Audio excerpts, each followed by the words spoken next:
राष्ट्रवादी काँग्रेस शरदचंद्र पवार पक्षाच्या सोलापूर जिल्ह्यातील तालुकाध्यक्ष पदांच्या निवडी नुकत्याच शिवरत्न बंगला अकलूज येथे पार पडल्या।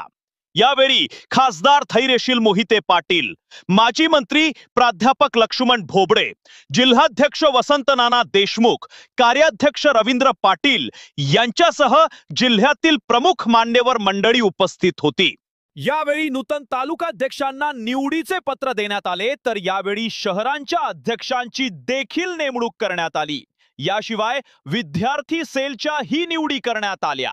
यामुळे राष्ट्रवादी काँग्रेस शरदचंद्र पवार पक्ष स्थानिक स्वराज्य संस्थांच्या निवडणुकीसाठी सज्ज झालेला दिसत असून यावेळी बोलताना खासदार धैर्यशील मोहिते पाटील म्हणाले, आदरणीय पवार साहेबांच्या नेतृत्वाखाली लोकसभा विधानसभा इलेक्शन असेल, आदरणीय पवार साहेबांवरती, आदरणीय विजयदादांवरती विश्वास ठेवून या जिल्ह्यामध्ये किमया तुम्ही सगळ्यांनी घडवली। जमलेले पदाधिकारी असतील, या आजी माजी पदाधिकारी सगळ्यांनीच काम केलं। एक वेगळं यश राज्यामध्ये आपल्याला या माध्यमातून दिसून आलं। हे यश काय म्हणालं तर सगळ्यांनी लक्षात ठेवलं पाहिजे, केवळ पवार साहेबांमुळे आणि विजयदादांमुळे मिळालेला आहे। त्यांच्यावरचा जो प्रचंड विश्वास आहे जनतेचा या सोलापूर जिल्ह्यात, त्यामुळे साथ देऊ शकतो आणि तुम्ही त्यांचे विचार तळागाळात पोहोचवण्याच्या दृष्टीने काम केलं। यामुळे या सगळ्या गोष्टी घडलेल्या आहेत। मी खासदार झालो, 4 आमदार देऊ शकतो, 2 सहयोगी पक्षांचे आमदार आपण देऊ शकतो, 3 खासदार झाले आपल्या जिल्ह्यात। महाराष्ट्रात अशी कुठं गोष्ट घडलेली नाही। आता आपल्याला सगळ्यांना काम करण्याची संधी आदरणीय पवार साहेबांनी उपलब्ध करून दिलेली। पवार साहेबांच्या, सुप्रियाताईंच्या, शशिकांत शिंदे साहेबांच्या आणि जयंत पाटील साहेबांच्या नेतृत्वाखाली अजून तळागाळापर्यंत पोहोचायचं। टोटल 41 सेल आहेत आपले। 41 सेल प्रत्येक तालुक्यात निर्माण करायचे। प्रत्येक सेलची किमान 25 पदाधिकारी जर झाले, एका तालुक्यात 1025 पदाधिकारी आपण नेमू शकतो। किती कार्यकर्त्यांना काम करण्याची संधी उपलब्ध होऊ शकते। जिल्हाध्यक्ष तुम्हाला उद्याचे फॉर्मॅट तुमच्या सगळ्यांच्या मोबाईलवर व्हॉट्सअप आठवडाभरात ह्या सगळ्या नेमणुका करून जिल्हाध्यक्षांची परवानगी घेऊन त्या यादीला त्या जाहीर करून टाकायचे। तुम्ही पत्र वाटायचे। याद्या तयार करत असताना प्रत्येकाने जिथं आमदार आहेत त्या आमदारांशी तालुकाध्यक्षांनी कन्सल्ट करावं।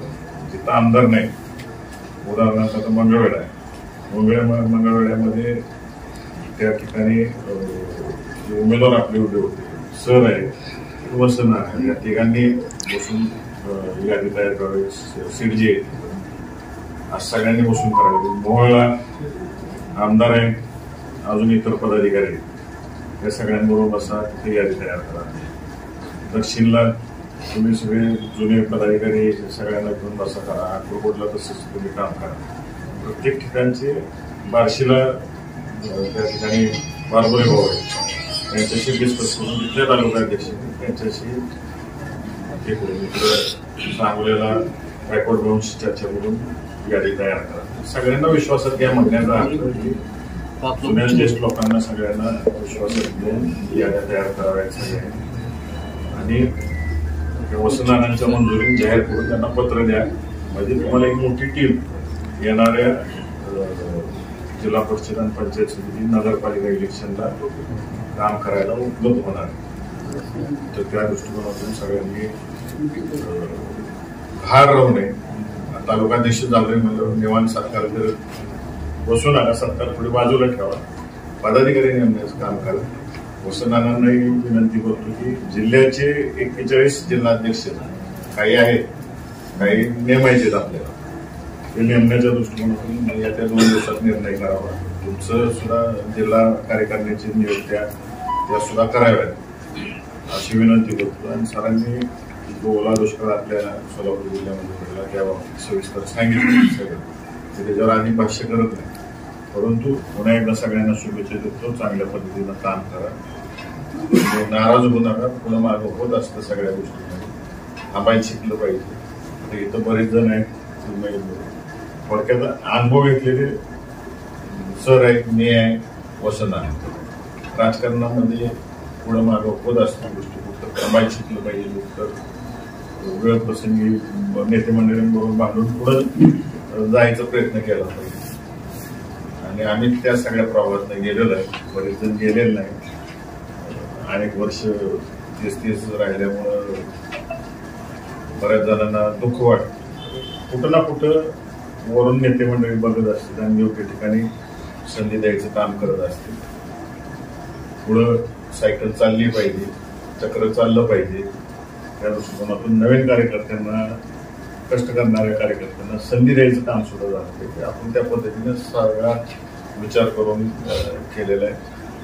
आणि पुन्हा एकदा सगळ्यांना शुभेच्छा देतो. आणि आपली जिल्हा परिषद आणायची, आपली पंचायत समिती आणायची, आपल्या नगरपालिका आणायची, या दृष्टिकोनातून सगळ्यांनी आता 2 महिने सुट्टीच नाही, एवढं फिरायला लागणार आहे.